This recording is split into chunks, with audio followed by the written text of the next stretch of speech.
Hi everyone, it's Renee with Crafted by Renee. I figured I would do a tutorial on how I start the alternate fold over method of the rug. And so let me get going right away and show you how I start this next rug. So I have measured out the inches that I want my rug to be and in the center. And so this would be my tube. I have the open side of the tube on my left, and I have the curved side or the rest of the tube on my right. And so to make the alternate fold over flap, all you're doing is leaving on the left side, you're gonna have your open because you're gonna sew clockwise. So I'm gonna sew down and around clockwise. And so all I'm doing is taking the part of the spot that I wanna fold it on, folding it once, and putting it on somewhat of a sort of an angle.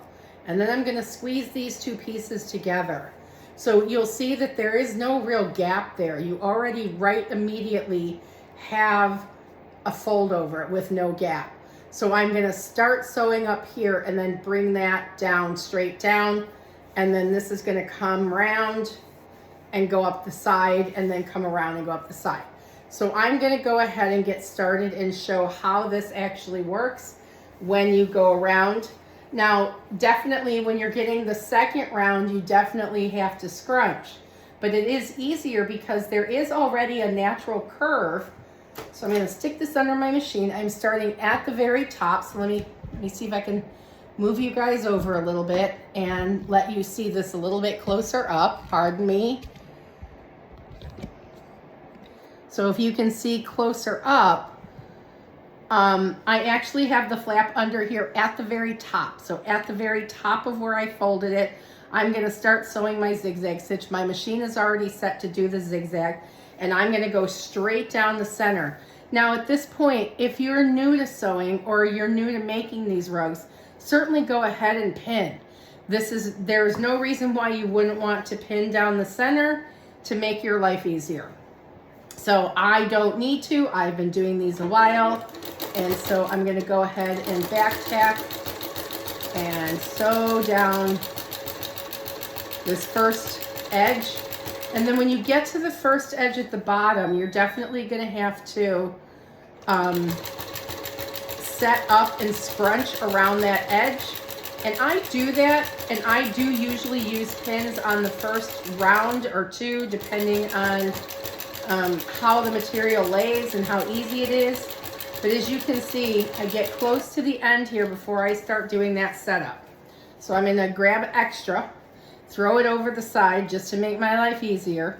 And now is where I scrunch. I leave a lip up here because this is gonna automatically be tamped down and stamped down and flattened down by the walking foot. So I don't actually do that much with it except leave enough gap that I'm measuring up to the edge. And remember, go slow. This part of the process, the machine isn't gonna move without you clicking the start and stop button or hitting your pedal. So it's not like it's gonna move out of your way for you. So I do generally take the first round and stick a pin in the center. And I always stick a pin in the center because when you're coming around the corner when you're doing this part of the corner, this always seems to push out from the walking foot. And so I just pin the middle until I get to that corner. And I'm gonna go slow. I'm just gonna move along a couple paces at a time, go as slow or as fast as you feel. And so slowly but surely. And if you don't have a manual automatic drop down like I do, because some machines don't, then just manually turn it so it drops down. So I'm on my left, I'm coming back to my right, and I'm very much at the edge. So I'm gonna drop it down here. So this now is lined up kind of with the edge across.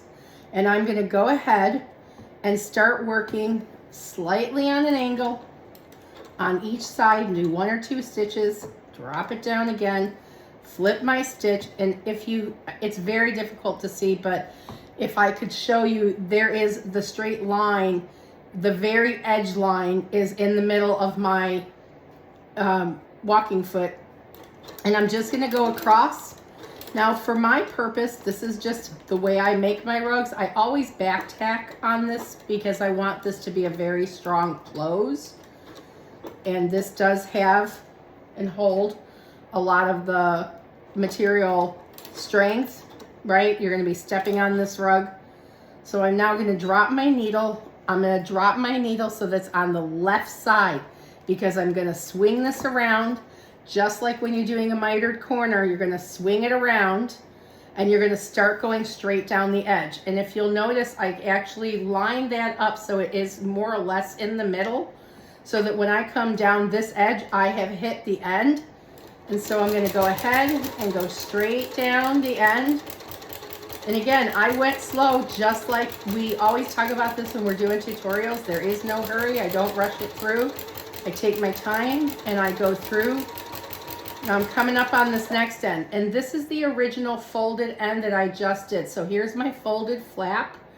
And again, it's nice and flat and it's already got a natural curve because it was folded on that slight angle and slightly down. So here's the end, which is actually open, and I did miss stitches, so I'll come back and fix that, which is okay. It's absolutely okay if you've missed stitches, but I'm gonna go ahead and back tack,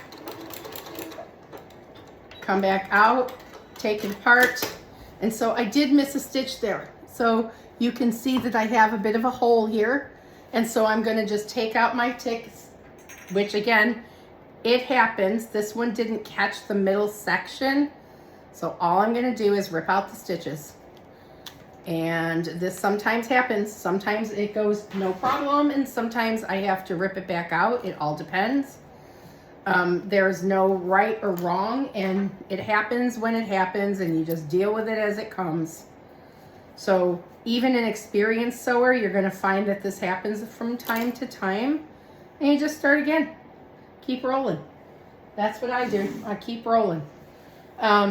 So I'm gonna go back. If you can see on the edge, I actually have a little bit here that needs to be done, a little bit there that needs to be done, and then the center section. So I'm gonna go ahead and put that back under my needle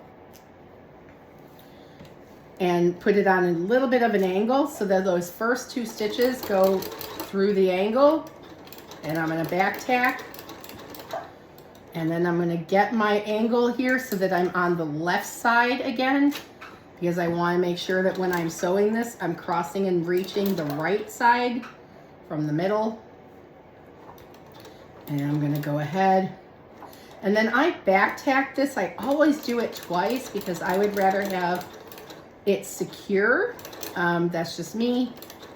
So here we go again. I'm back down. I'm gonna make the angle turn and do a couple of stitches here. Back tack because I'm now done with the angle turn. And I'm gonna cut that apart. And so in this round, I again didn't catch the spot. Well, I didn't fully catch the spot. To me, that's too loose. So it's a little bit loose for me. So I'm gonna go back and I'm going to pull it out again, and I'm going to try it again because I didn't like that it didn't catch further up on the top side of the stitch. And so again, this is my personal preference. If you're comfortable with how it turned out and it came out fine, I mean, it is definitely secure and you can't see through it. I just don't like the way it looks. And so I'm gonna go back and just take out the part that goes across here. And I'm gonna redo just this section because I don't like the way it looks. And since I don't like the way it looks, I'm gonna fix it right at the beginning. So clean up my pieces. And again, this can take as many chances or as many times as it takes to get it right to your quality standards. And for me, I just will go back and do it. I always tend to have a little more difficulty with colors that are really dark, with fabric that's dark like this is. It is always easier to work on lighter colors. Personally, I feel that way, than darker colors. You know, because you can't see the stitching as easily. It's just not as easy to see, no matter how many times you go over it. So I'm going to go back again. And again, for my purpose, I feel like it needs to have quality control. I didn't like the way it looked, so I'm just going to go back over it. Okay, now there, I am happy with that result. I am very happy with that result. And so I'm going to move back on and go back to where I was. Let's see. I'm going to go back to where I was, and I'm going to continue on around. So starting back where I was, start a couple stitches, back tack, and then come back to the end. And you'll notice that there is a natural curve here. It's naturally, my tube is naturally trying to push up against this side.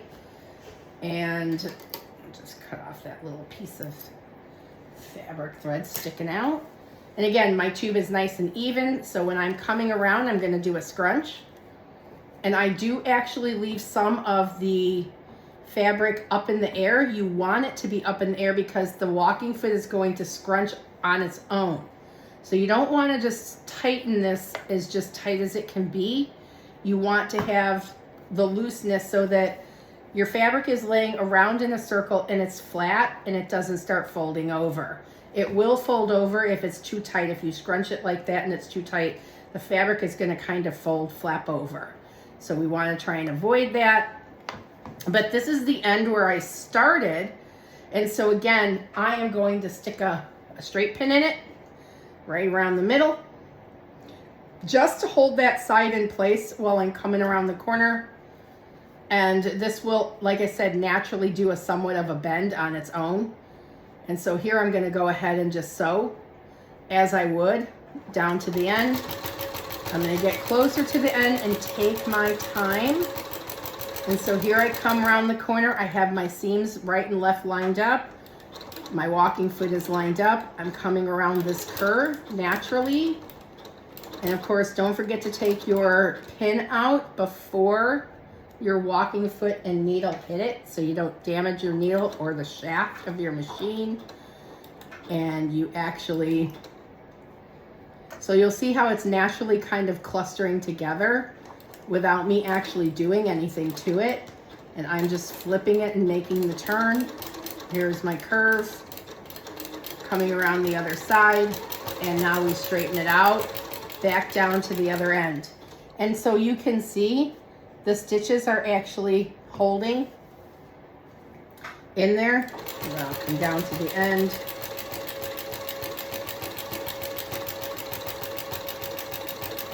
And try and share. So I'm going to back tack right here.